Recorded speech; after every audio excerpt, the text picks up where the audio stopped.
And we are live. Hello, everybody. My name is Ken Masson.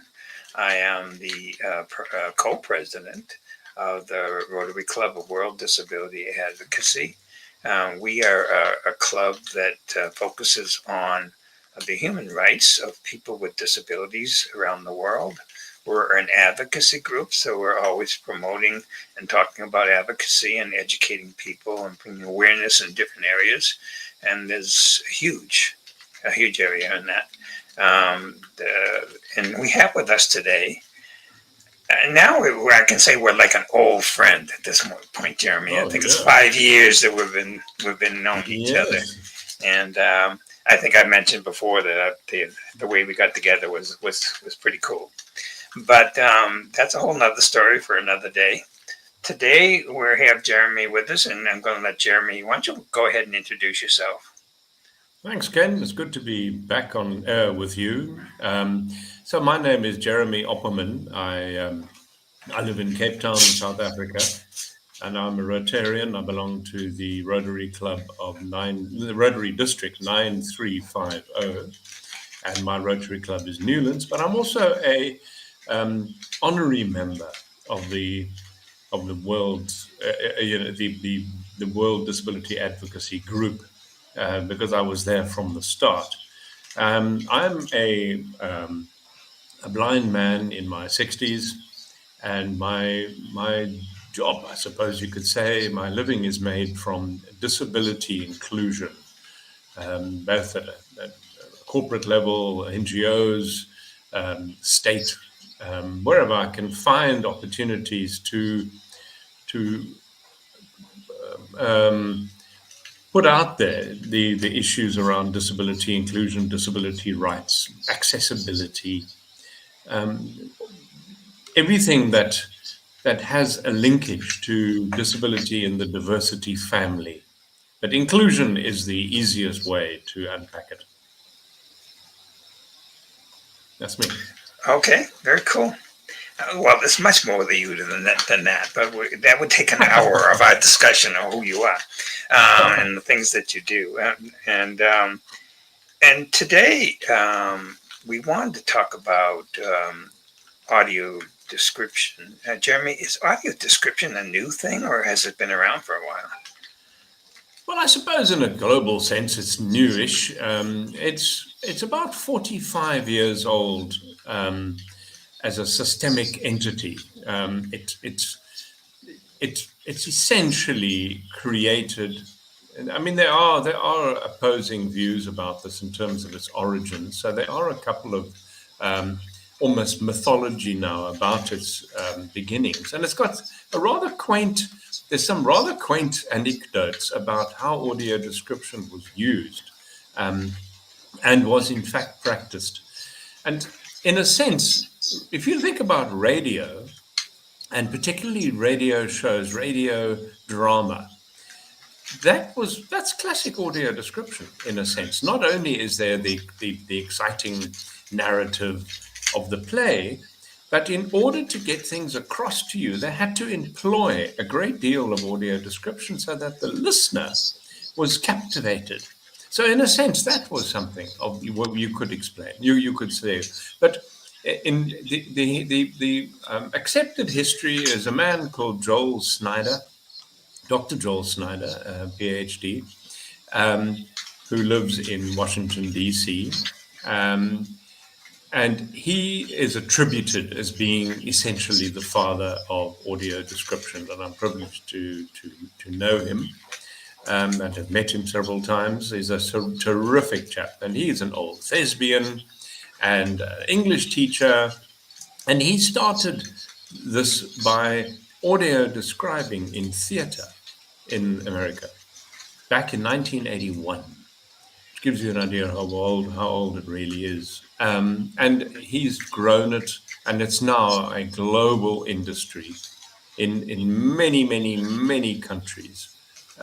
Where audio description is practiced, mostly in the arts, in the television and film genre, and some countries have really embraced it in a theatre point of view.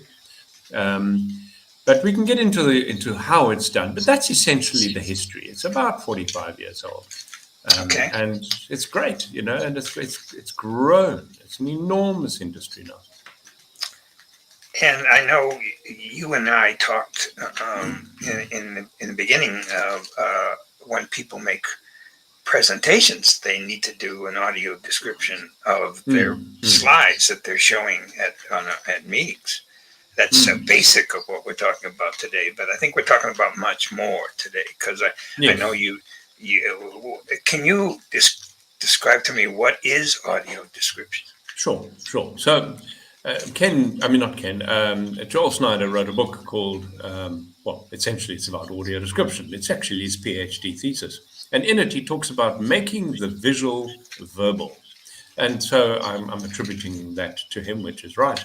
And so that's essentially what it is. It's picture anything that you can that is visual and endeavoring to make it verbal. So describing something, and it could be a graphic of a maths problem. It could be a map. It could be a cartoon. It could be a film, a play, a sports event, a museum piece, a piece of art. Anything that is essentially visual, you are ensuring that there is a audible narrative associated with that to explain it to people in the most captivating way. That's the point.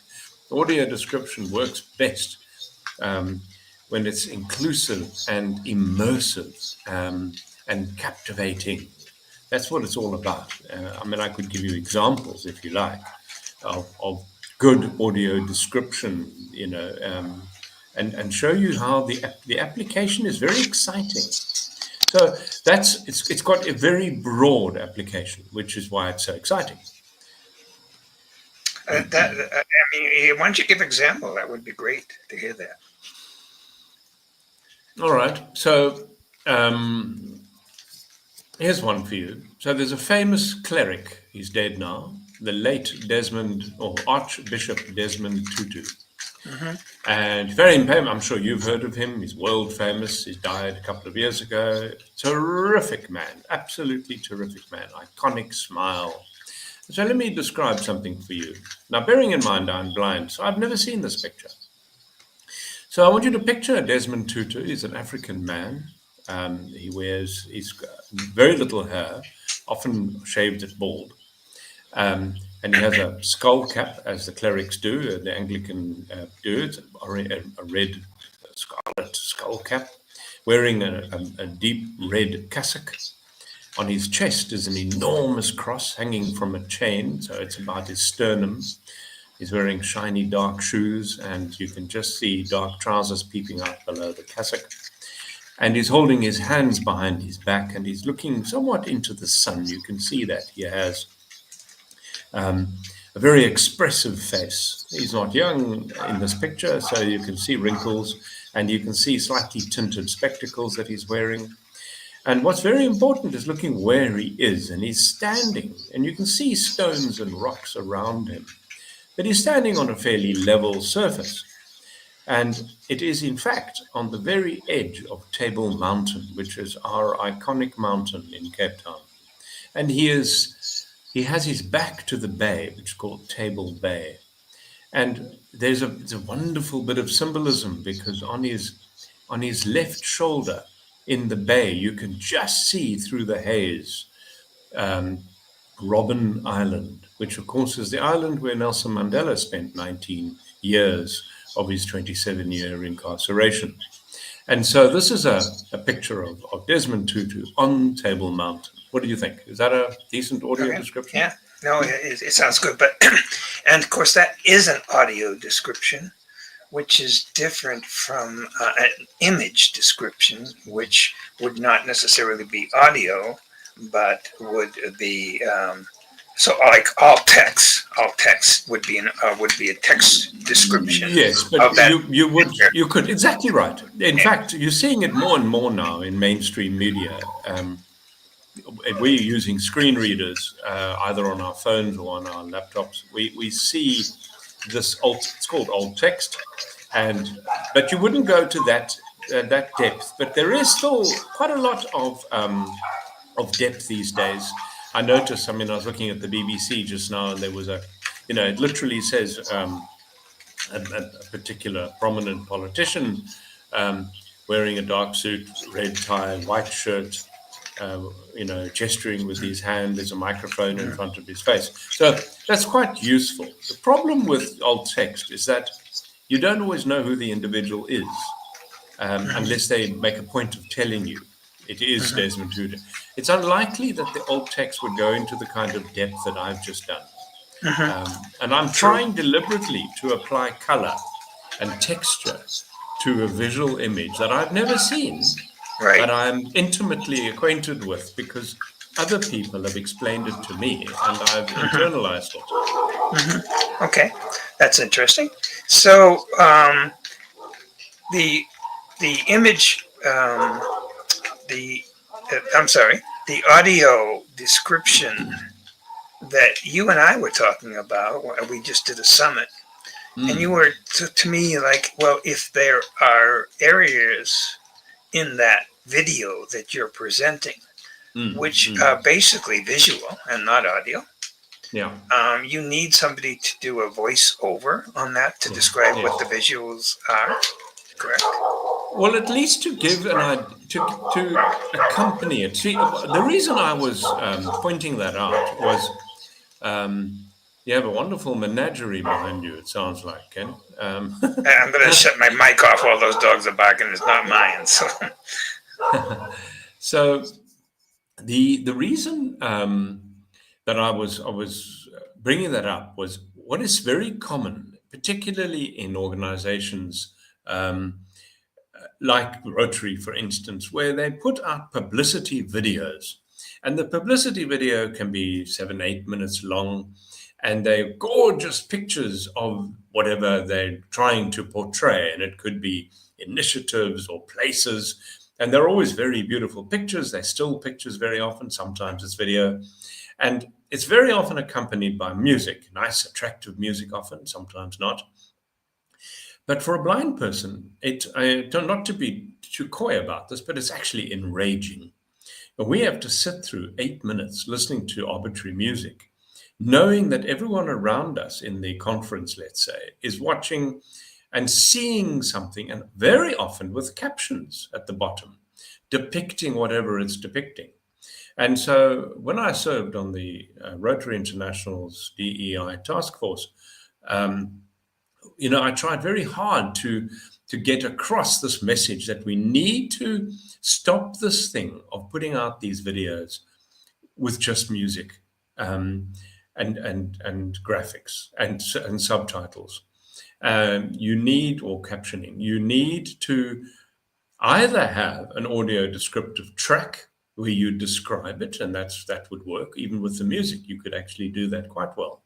Or probably better would be to provide a decent narrative voiceover where the individual with a nice voice isn't so much explaining what you're seeing, but is explaining what you're trying to put across by doing the video at all. And that, to me, it's almost like a documentary.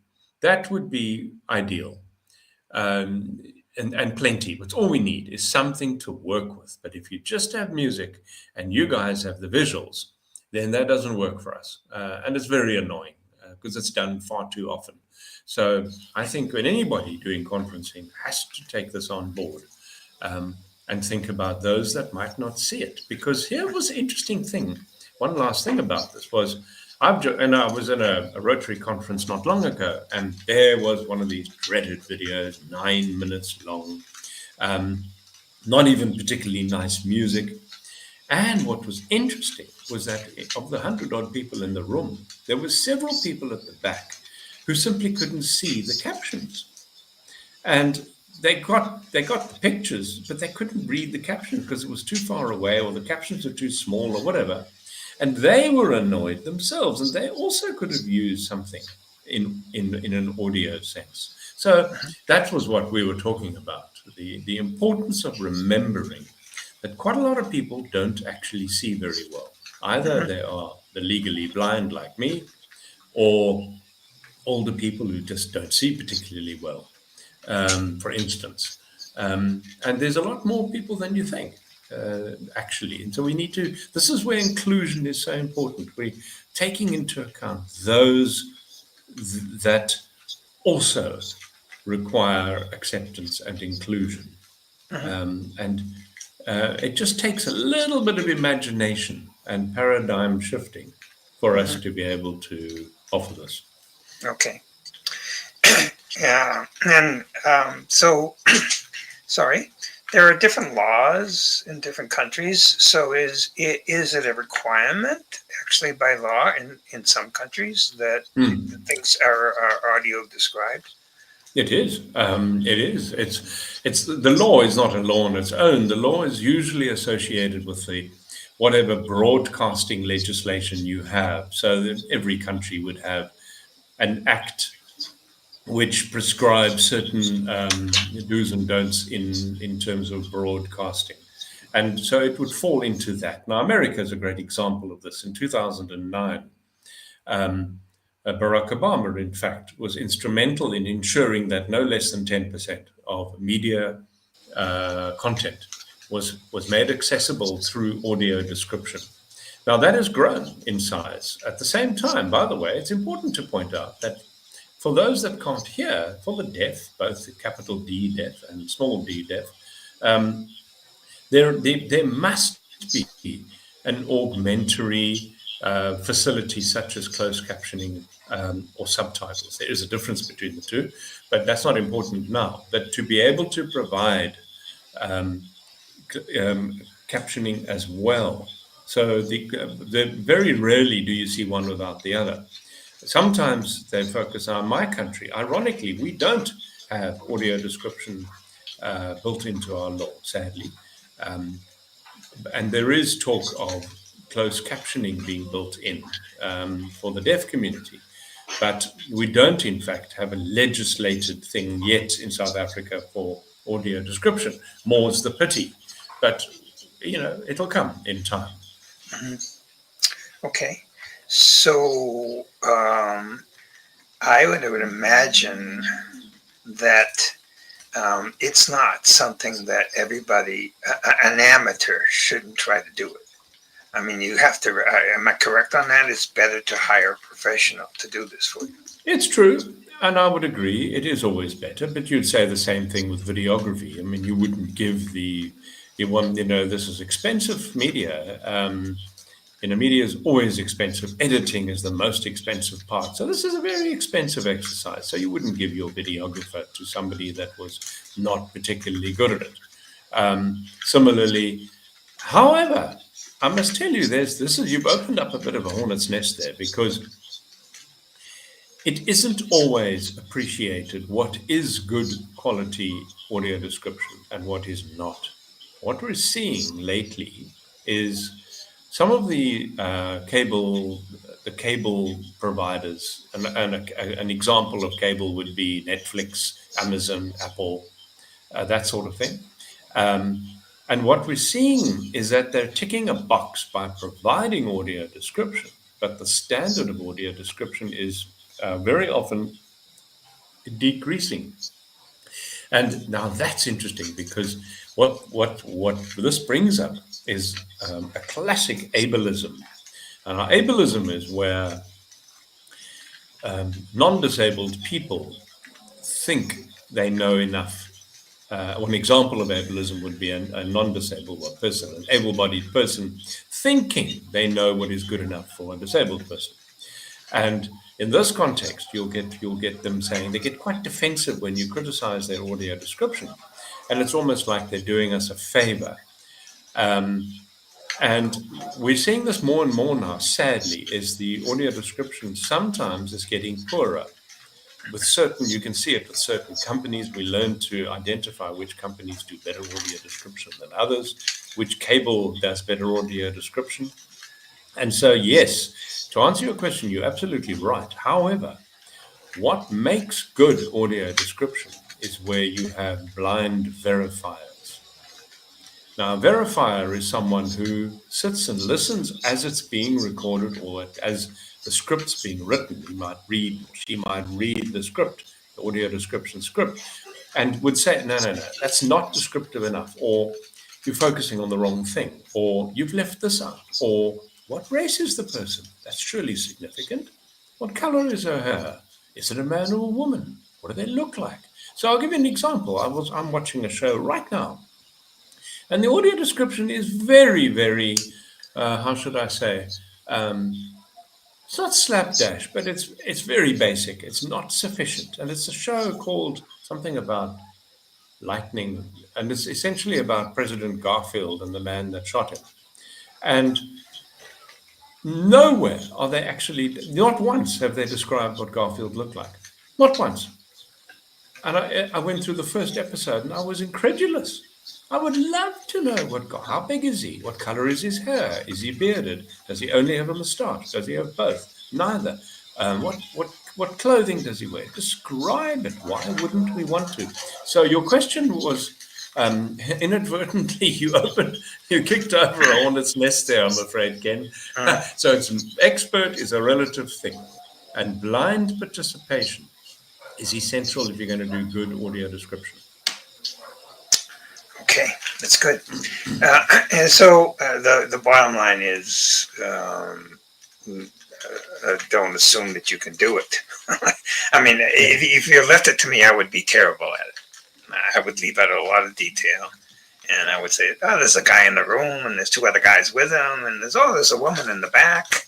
It's not telling you anything. Well, so that's why, and this is why Joel Snyder's work is so important, because he makes us very clear, and for 40 years he's been running training programs on how to apply audio description in the movie context and in other art media, museums, that sort of thing, because it's a science. It's not only an art form, it's a science. Also, Ken, in a movie, the dialogue is crisp. You've got music to take into account. You've got dialogue. And somewhere you've got to squeeze in the audio description so that you don't bump into the dialogue and you don't overlay the music too much. And so that's the choreography of timing is unbelievably precise. So we're talking tenths of a second here.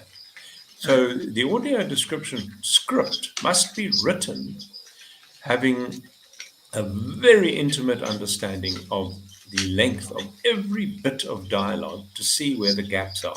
How much can you put in that gap? Okay, we've got 1.76 seconds. You can actually get quite a lot in if you speak fast, and if not a narrative, but you could put a couple of things across. And she ran for the door. I said that in probably that amount of time, and so it's not an easy thing. It takes a great deal of skill and practice and expertise to do it. What is interesting, of course, is that the AI, I wanted to say the dreaded AI, and I suppose it's not dreaded, is just so pervasive and so extraordinarily dominating at the moment that you can't do anything without AI somehow coming into the picture. Now, AI is being utilized more and more. Firstly, there are increasing numbers of apps that can actually do an audio description of a short clip of a video, like a TikTok video, or and many of the networks are doing this, or rather the cable television networks are employing AI as voices. So rather than using a human voice to record, they're actually writing a script, but they're using AI to do it. Now, you can spot the AI voice. They're very good, it's true, but you can still spot them. They're not as good as a human yet. And that's the point. It probably will be. There's a time it's going to be as good as a human. I think that's kids heading in that direction. Sure. Yeah. And what do you now? You kind of answered this question, but so is it eventually then AI going to replace the human element here? Are we heading in that direction as far as audio description? Yeah. No, I don't believe so. I don't believe AI is ever going to actually manage to write the script appropriately.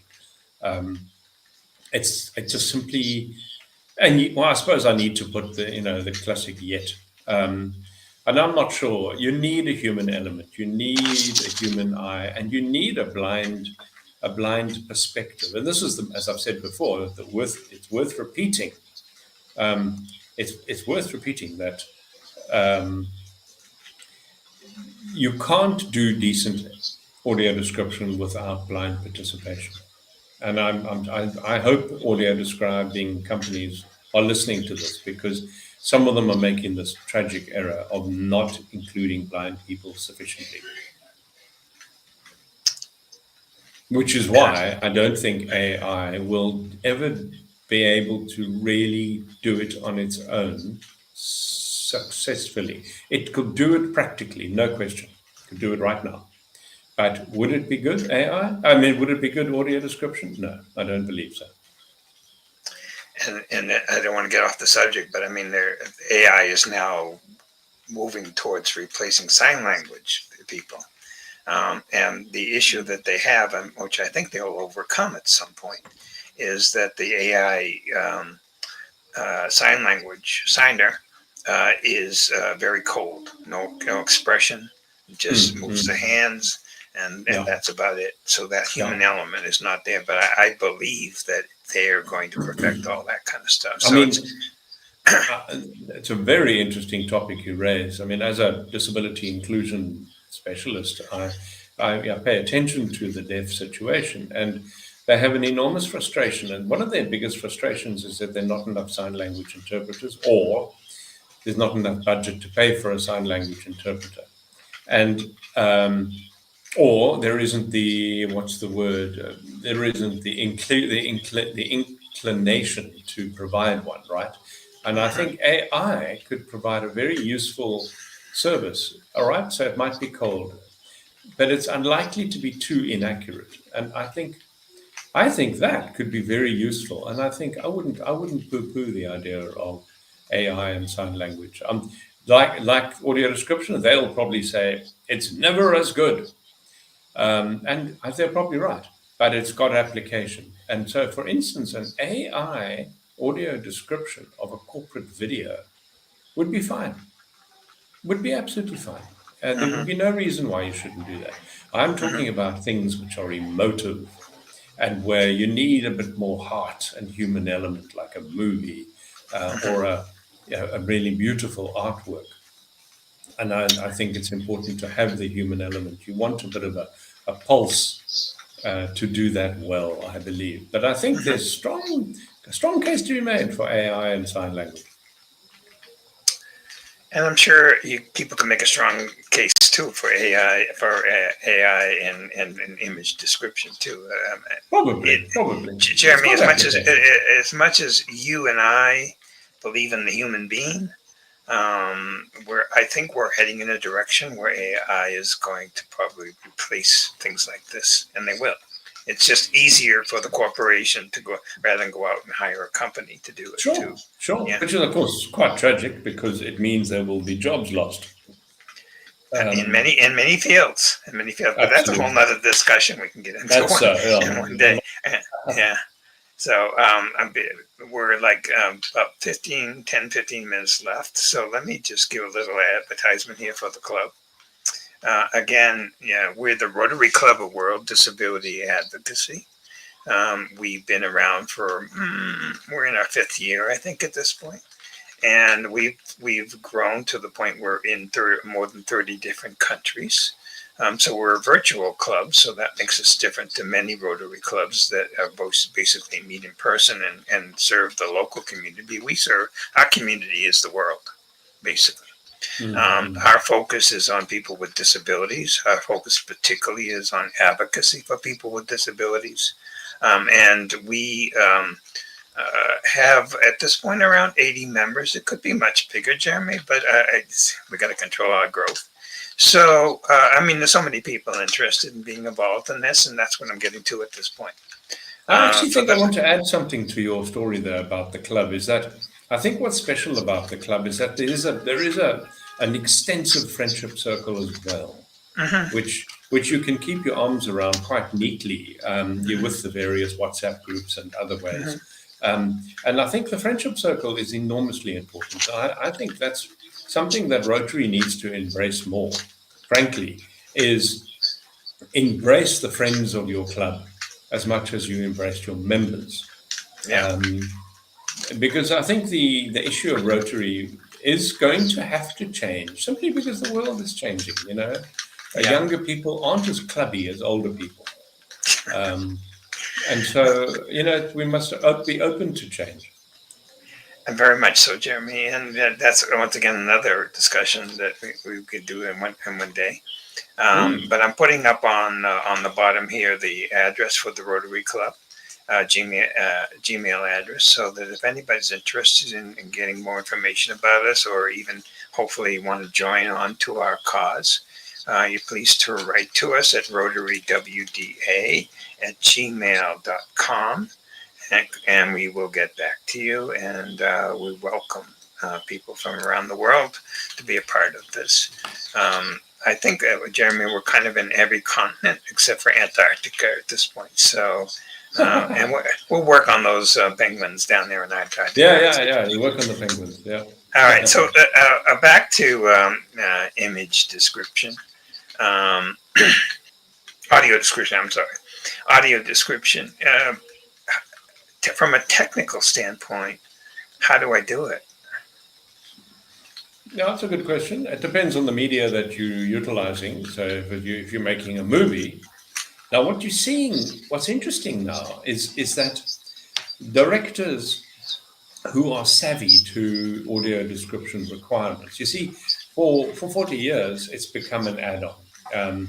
You take an old movie and you apply audio description retrospectively, and you create you write a script, you choreograph it very carefully, and then you can tack it on it's not burnt into the movie.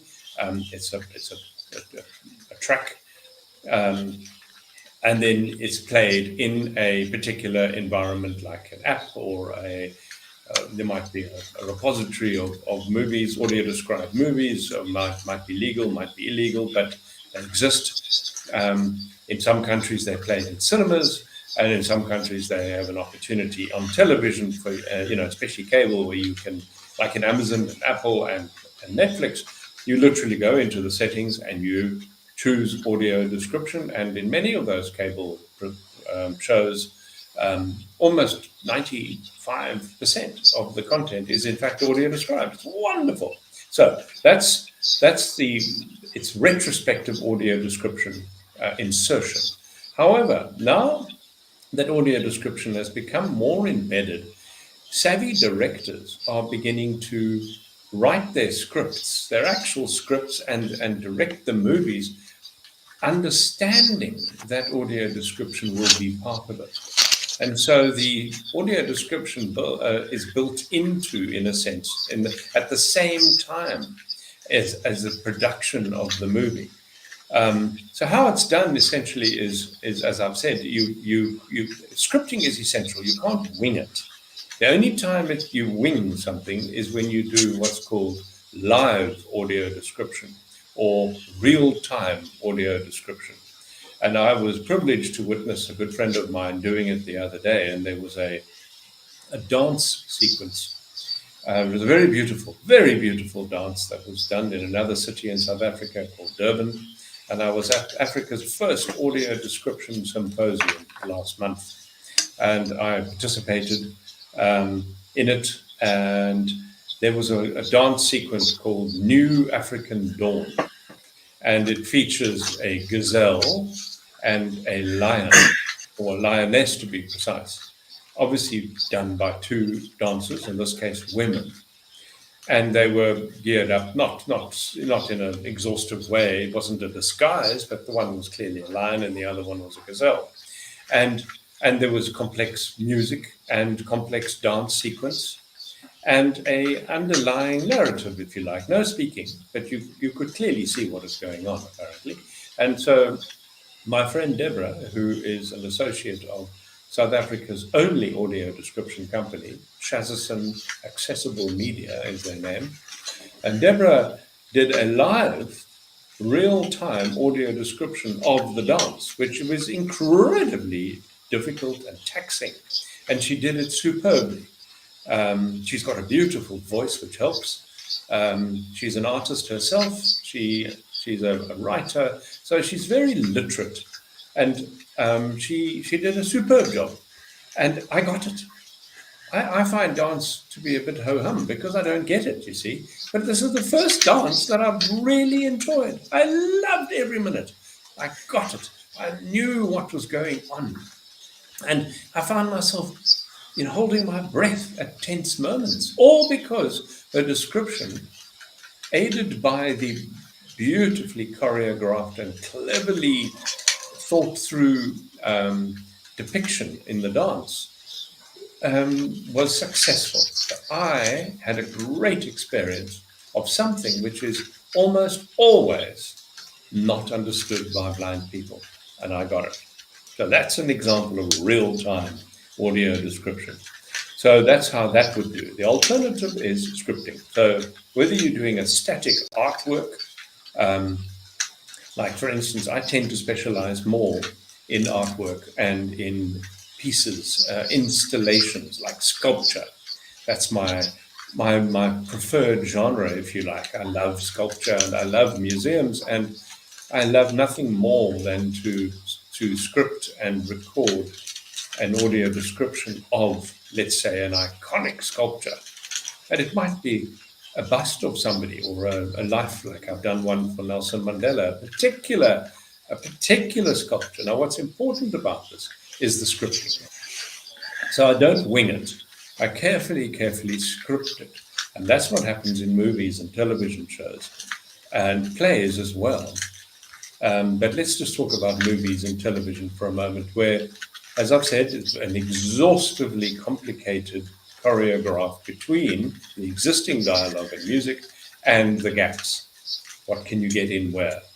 And then you've got to script that to the nth degree. We're not talking, there's no wiggle room here. And then it has to be read, to be recorded. And that in itself is extremely difficult to read convincingly, putting emotion in your voice without, they're not supposed to be another actor. They mustn't put too much emotion in, but still there has to be something of a heart there. It's not good if it's clinical, I believe. But so that's essentially how you do it. And then it's, you create that track and you then package it as a movie with audio description attached. That's about the size of it. And you and I have struggled just to get some organizations to turn their closed caption on. So I imagine audio description is way underutilized at this point. Is that correct? 100%. Yeah. Absolutely. It depends on the country. Some countries are superb with it. My country, for instance, is not good. It is absolutely awful at understanding audio description, embracing audio description. Our television network refused to participate, and outside of a couple of experiments, they haven't done anything with it. So it's been up to Shazison, frankly, to actually do something about it. And to their credit, what Shazison Accessible Media has done is they've taken a bunch of local movies. They get funded by one of the film commissions here, and they take a locally made movie by local young movie makers, often in vernacular. In other words, they're not doing it necessarily in English, and they'll provide audio description in vernacular or in English for a local movie, which if they didn't do it, no one would.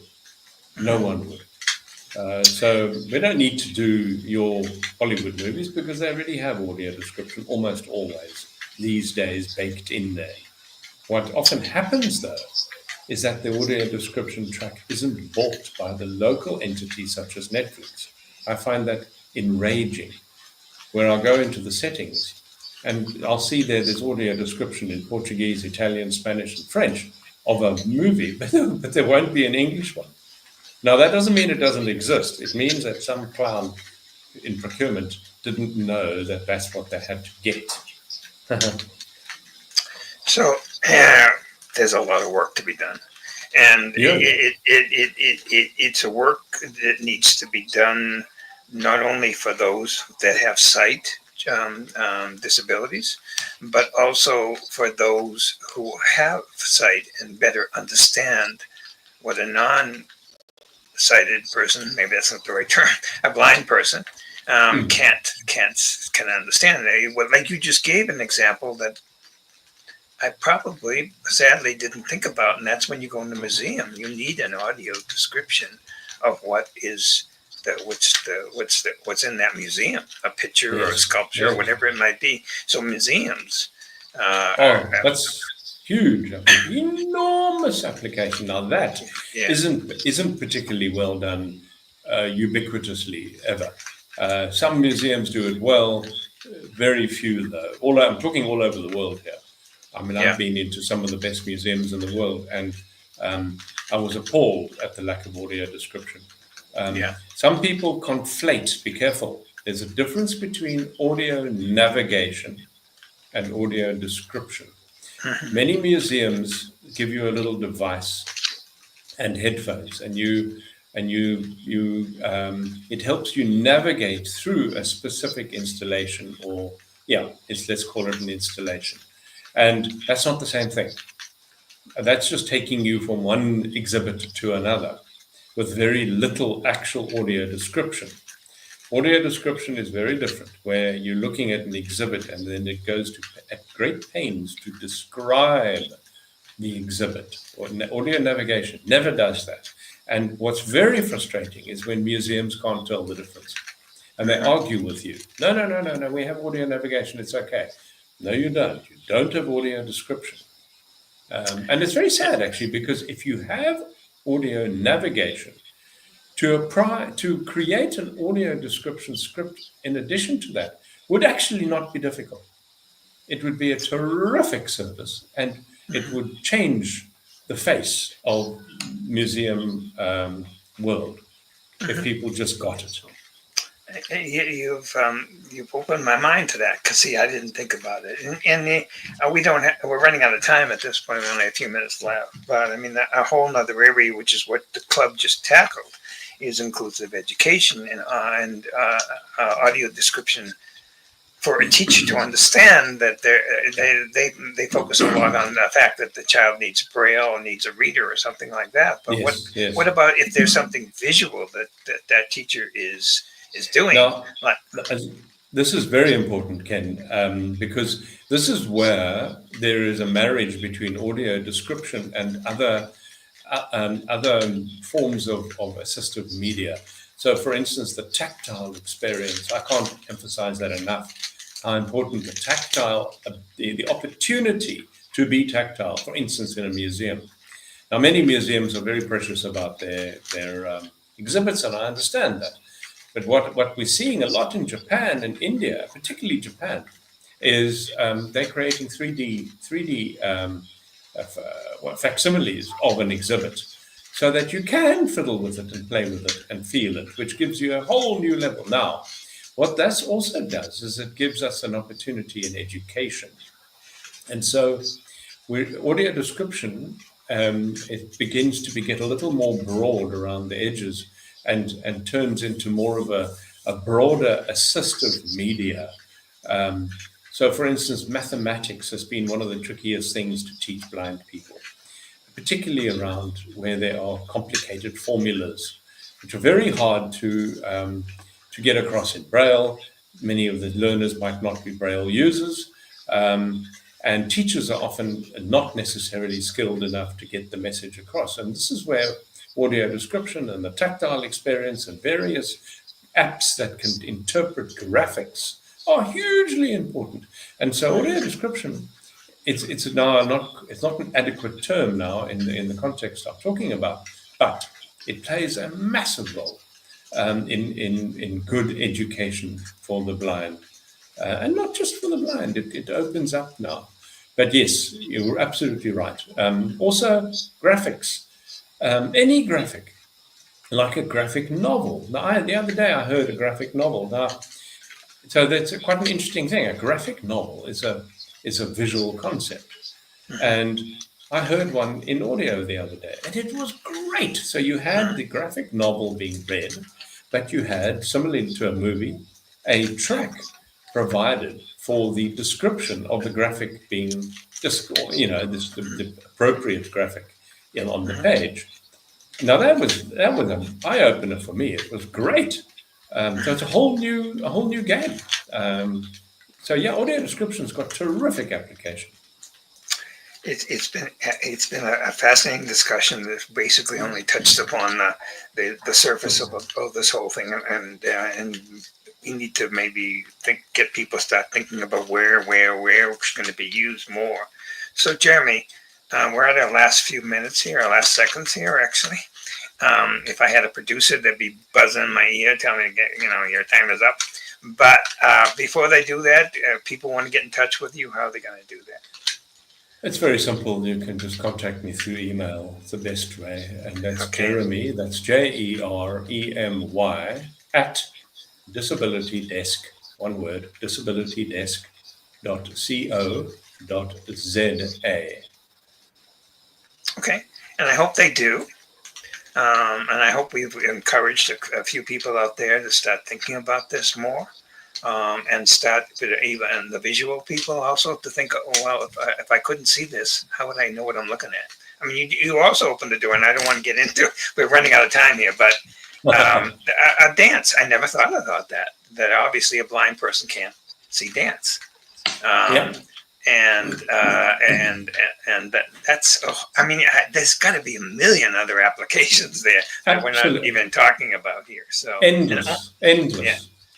And you're right. The best person to better understand it, and maybe is somebody who's blind, who can help a person who's sighted to better understand, the need for, I can't imagine in my day, the rest of the afternoon, I'm going to be looking around saying, if I were blind, I couldn't see this.